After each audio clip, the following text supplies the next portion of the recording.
Welcome to Monologues by Hassie, where I'm going to be dropping unsolicited brain dumps from the depths of my grey matter. I'll talk about life, money, society, and self-development, plus whatever else lies up there, whilst hopefully not getting cancelled in the process.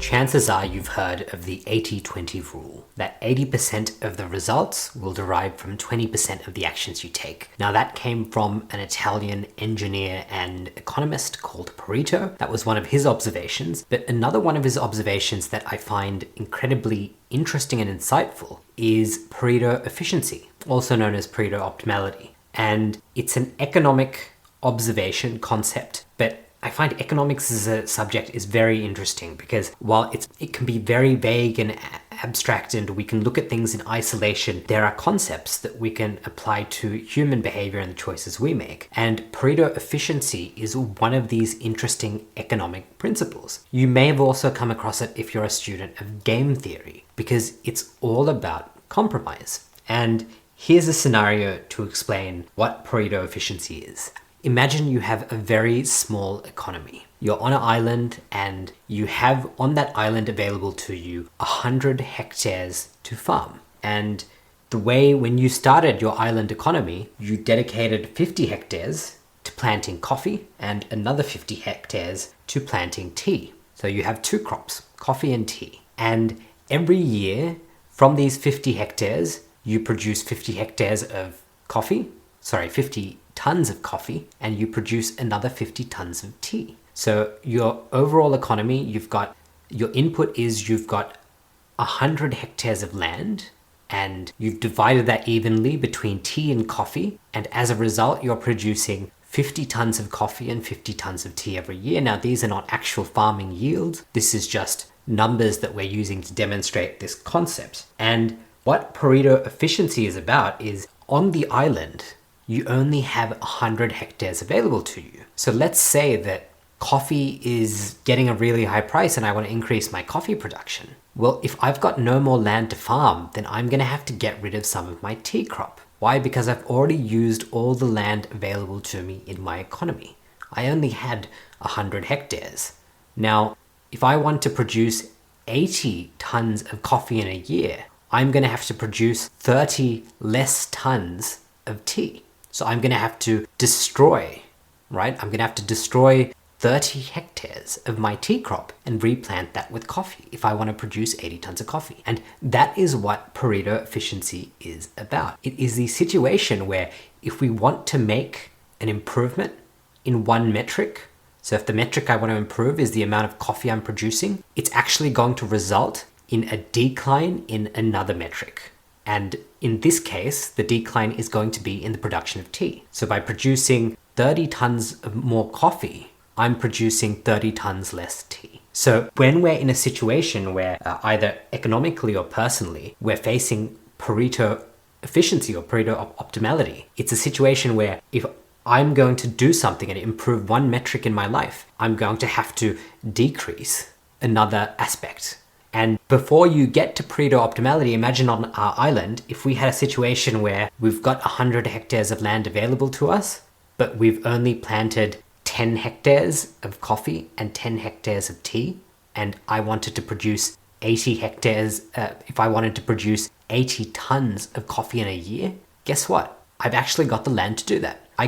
Because I've only planted 20 hectares, of the 100 available to me, I can go ahead and increase my coffee production by planting another 70 hectares. And guess what? It's not going to reduce the amount of tea I'm producing, because in that economy, we only had 10 hectares of coffee and 10 hectares of tea, respectively. And that's what a Pareto improvement is called, because there is the possibility to make an improvement in coffee production and not have tea production suffer.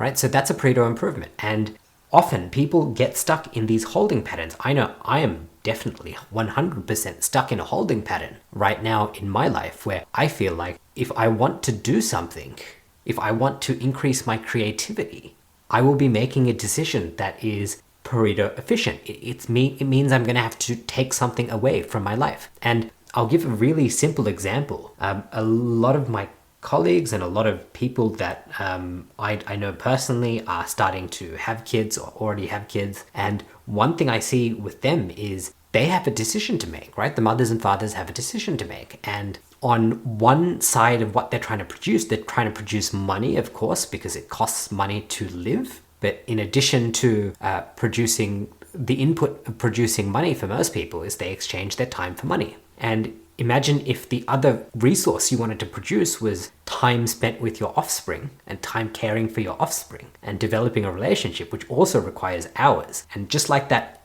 that economy that we imagined with 100 hectares, you've only got 24 hours in a day.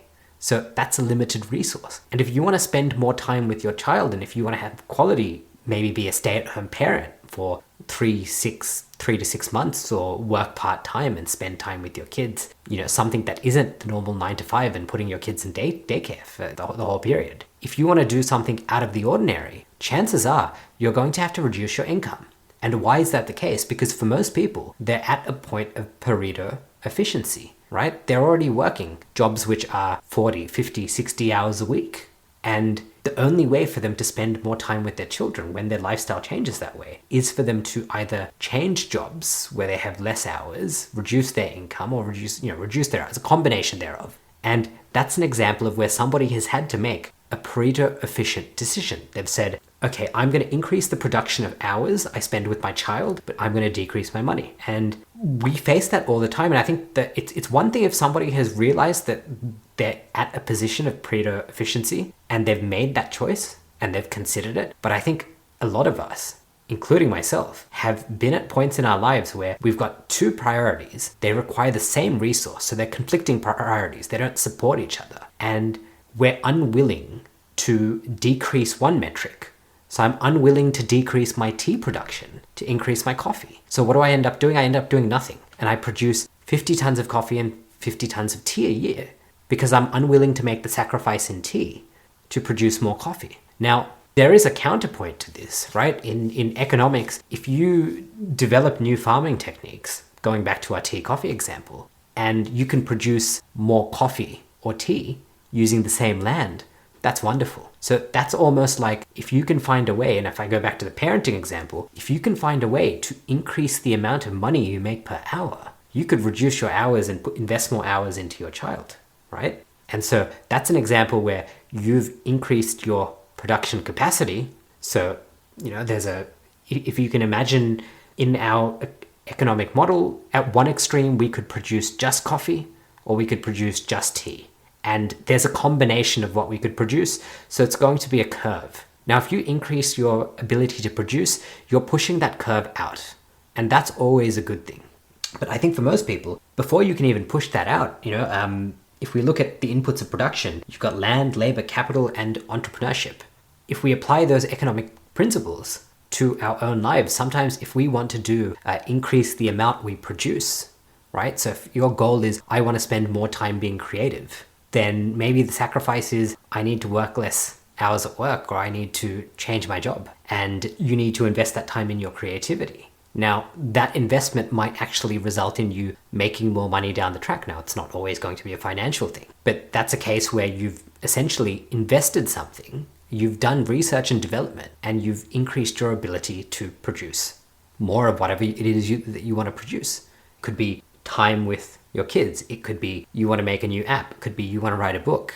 It could just simply be you want to increase your income, but right now you're in such a stressful job that you don't have the time to be able to invest in upskilling. So maybe you're going to have to take a hit in your income temporarily to make that investment. And it's very dangerous when we get stuck in these holding patterns where we're not aware that we're in a Pareto efficient situation, right?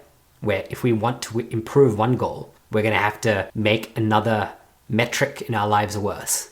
And if we're not aware of that, sometimes we just get stuck in that holding pattern and do nothing. So maybe I need to work less hours if I want to become more fit, because I need to invest hours into exercise and running and weightlifting and doing all those things and making sure I sleep and rest.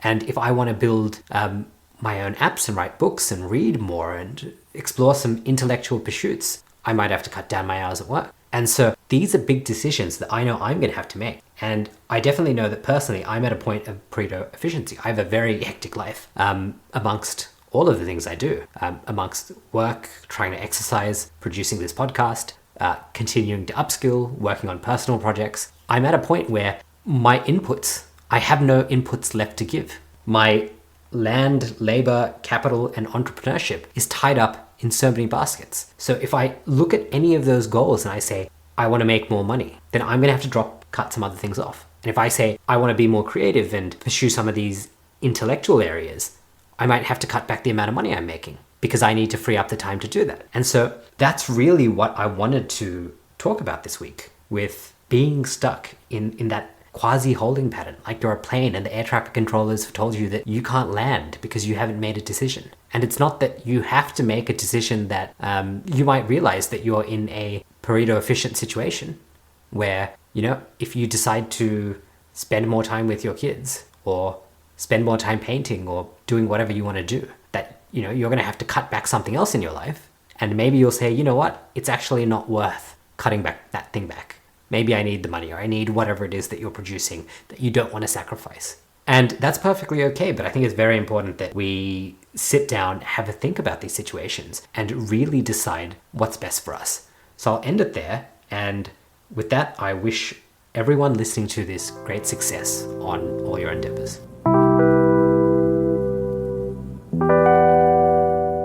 You've just made it through another episode of Monologues by Hassie. It brings me great pleasure to know that you made it to the end. To listen to more episodes, subscribe on your favorite podcast app or visit monologuesbyhassie.com. Thanks for swinging by.